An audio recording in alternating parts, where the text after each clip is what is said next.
Authorities say they have busted a voter fraud scheme surrounding a Republican primary race in Queens. The suspects, 6 campaign staffers of a former city council candidate in 2023. So how did they get away with it? And did they impact the results of the election? So I know you've probably heard American elections are super secure and mail-in and absentee voting is the wave of the future. But in New York City, they just found out that it's not as safe as they thought it was.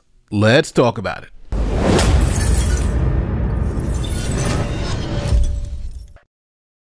Okay, so today we're tackling something that cuts into the heart of our democracy and what many people have been concerned about for years: election fraud. Now, I know, as soon as you start talking about election fraud, being able to change the outcome of elections, you're kind of put into this space where you're considered a conspiracy theorist. Now, whenever I cover these election cases or these election fraud cases, I like to point out how before the presidential election of 2020, the media was covering things like voting machines, how they were unreliable, how there were issues with it. And then after the election, they essentially flipped and said everything was okay. Here's an example. This is PBS, Public Broadcasting Systems in the United States, and they're extremely left-wing. Now, this is what they were saying about Georgia's election system before the election of Joe Biden in 2020. So check this out. But election security experts working for the plaintiffs in the lawsuit against the state have uncovered several troubling issues. Alex Halderman looked closely at the QR codes where the votes are encoded for the scanner. By analyzing the structure of the QR codes, I've been able to learn that there's nothing that stops an attacker from just duplicating one, and the duplicate would count the same as the original barcode. And in late September, another concern came to light. During testing, election workers found half the names of the 21 candidates for Senate intermittently disappeared from screens during the review phase. Dominion sent out a last-minute software patch. I'm worried that the Georgia system is the technical equivalent to the 737 MAX. They've just made a last-minute software change that might well have unintended consequences and cause even more severe problems on Election Day. The Secretary of State says post-election audits will bring any QR code discrepancies to light. We're in the process of really, continue to expand the capabilities that we have so we can audit more of the races. When we do the audit, we actually do it on the human readable portion, not on the QR code. Now remember, that was before the 2020 election. Then after the 2020 election, the news media kind of flipped the script and said, hey, there's nothing to see here. Georgia's systems work perfectly and we have no issues. Now that made things a little confusing because they were sounding the alarm before the election. Then after the election, they're saying there's nothing to see here. So obviously people are going to be skeptical about the integrity of the Georgia election systems because the media said there may be a problem. Now, with that being said, let's move it back to what's happening in New York. Now, the main issue here is election fraud. Now, if you're thinking, Nate, what exactly does that mean? Stick with me.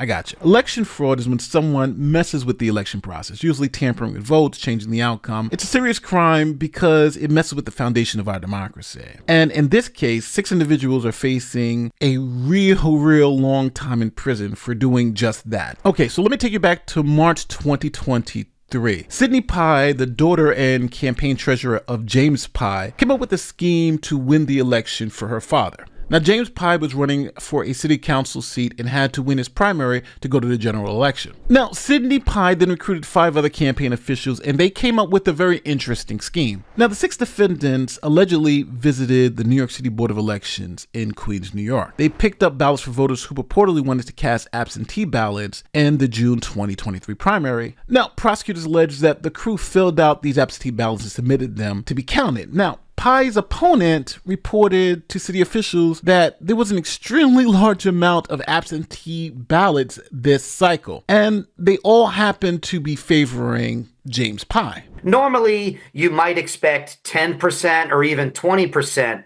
of the votes to come via absentee ballots. But here, the numbers of absentee ballots were massive, and those absentee ballots were weighted heavily in favor of James Pai. The margin of victory in the primary was just 181 votes. Now, alone, this is not enough to overturn the election results. These could be actual voters. Maybe James Pye focused on getting out absentee ballots. Then another piece of evidence hit that made it clear that these votes were fake. See, a voter actually showed up on election day to vote, but poll workers told this voter that they had already voted, and they voted for James Pye. Now, the Queens District Attorney, after getting this complaint from this voter, began an investigation on how this voter's absentee ballot was put in, but the person says they didn't actually vote. Now, after the Queens DA started looking into it, they interviewed multiple individuals whose names and personal information were listed on ballot applications. But each one of these individuals claimed that they didn't request, fill out, or even sign the absentee ballot application. Then, after being shown pictures of the people who went to the election office to pick up their absentee ballots, they said that they never met those people and they never authorized them to pick up any ballots for any of them. Now, at the end of the day, the Queens DA found that the defendants had done this to 23 people, where they submitted their names for absentee ballots, even though the defendants were not authorized to do so. It's one reason so many leave China to live in the United States. Free and fair elections. But tonight, prosecutors say the voters in the predominantly East Asian community of Flushing were the victims of election fraud. 6 people are charged tonight with falsely applying for absentee ballots, then stuffing the ballot boxes with them. Prosecutors say all were on the volunteer campaign staff of Yu-Ching James Pye, who went on to win last year's Republican primary in the 20th New York City Council District. As alleged in this case, said DA Melinda Katz, the defendants went to the Board of Elections and filed fraudulent absentee ballot applications on behalf of 23 voters they had never met. Among those indicted is the former candidate's 19-year-old daughter and former campaign treasurer. Sidney Pye was arraigned today along with 4 others on charges of illegal voting, filing false instruments, and falsifying business records. And remember, as we heard earlier, there were a lot of these absentee ballots that were put in. Normally, you might expect 10% or even 20% of the votes to come via absentee ballots.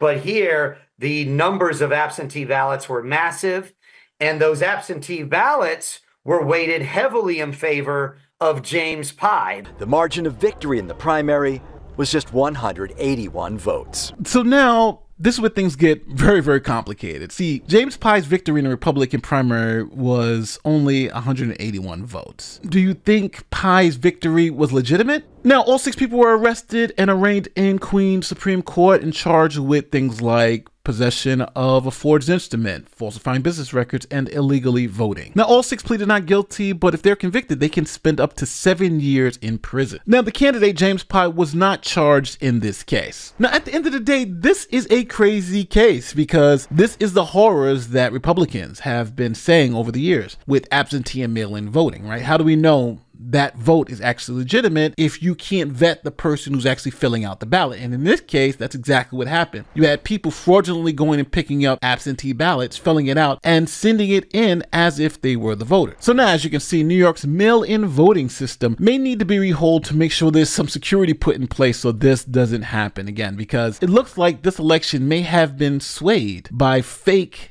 absentee ballots picked up by this campaign. But that's my opinion. Let me know what you think in the comment section. Don't forget, like, share, subscribe to all that great YouTube stuff. My name is Nate the Lawyer, and I'll see you in the next one.